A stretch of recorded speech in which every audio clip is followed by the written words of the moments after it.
अस्सलाम वालेकुम दोस्तों, फैसल नज़ीर एक नई वीडियो के साथ आपकी खिदमत में हाज़िर।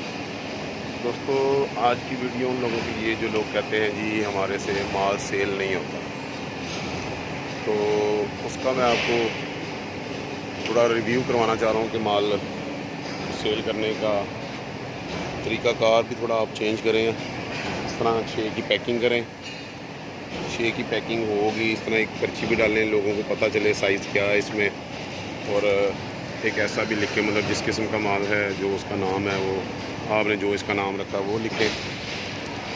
और सबसे जो बेचने का एक हल है ना, वो ये है कि आप माल को अच्छे तरीके से इसकी खूबसूरत कटिंग करें, फिर ही माल सेल होता है।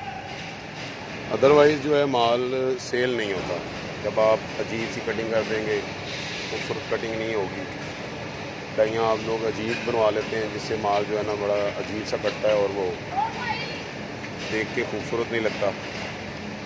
तो इस तरह ये है कि आप खूबसूरत माल कटिंग करें, खूबसूरत पैकिंग करें, तो फिर जो माल है कोई चीज़ भी जो ना उसको सेल होने से रोक नहीं सकती। बाकी आप अपनी कमियां देखें, आपके माल में क्या कमी है। आपने कहीं रेट बहुत ज़्यादा तो नहीं रख दिया, उस लिहाज से ये सारी चीज़ें देख के फिर आप चेक करें, जो आपकी कमी है, कोताही है, उसको दुरुस्त करें। इंशाल्लाह माल ज़रूर सेल होगा। अल्लाह हाफ़िज़।